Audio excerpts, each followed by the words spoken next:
Hello! In today's video we will be looking at an alternate country. Today's country is going to be in the North African Federation. It would control Mauritania, West Sahara, Morocco, Algeria, Tunisia, Libya, Egypt and Sudan. After forming, they would also occupy the northern parts of Mali, Niger and Chad. Their flag would be like the Libyan but different colors. But how would they be able to form? They are all neighbors and they all have the same religion, Islam. In 2009, al-Gaddafi proposed all of Africa to unite under one military and a single currency. So what if only the North agree to this and create their own smaller federation? Whatever the cause may be, they would have a lot of peoples living in the country, 245.6 million persons.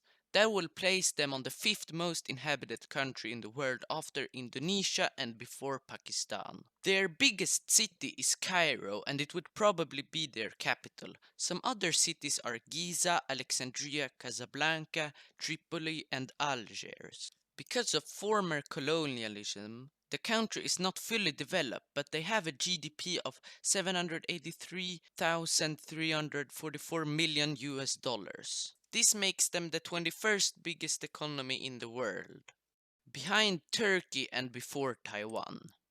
Their biggest exports are natural gas and oil. They would produce around 3 million barrels a year, which places them on the 9th place. They also have a lot of phosphate from Morocco. The country also controls the Suez Canal and the part of the Strait of Gibraltar. This makes the North African Federation a huge part of trading in the Mediterranean Sea. Now, if I say Egypt, what do you think of? Pyramids? Pharaohs?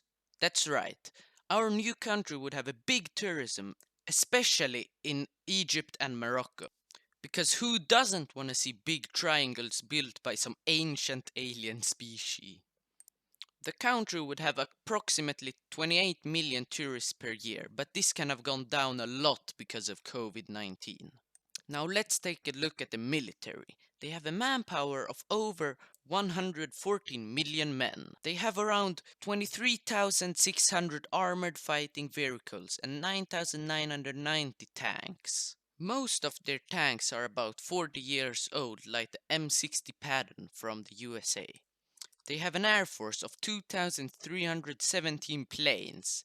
This is not a lot compared to the USA, but this is understandable if you think about the budget. The USA invested $663 billion 2009, while the African Federation only spent 15 billion without Libya.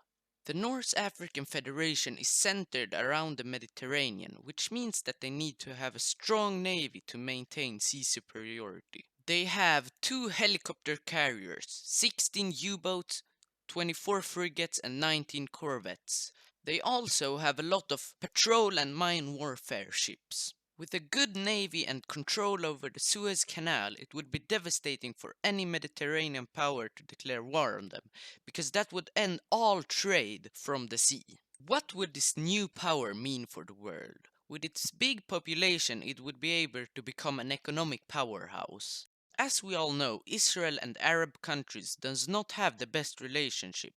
And with this new military power along Israel's border, Israel would have a much harder time. Morocco and West Sahara also have a conflict that would be resolved because now they consist of the same country. If the North African Federation is successful, maybe some other African countries decide to join or create a federation on their own. I hope you liked this video. I am open to any suggestions or critics. If you find this interesting, please subscribe as I will upload more videos in the future.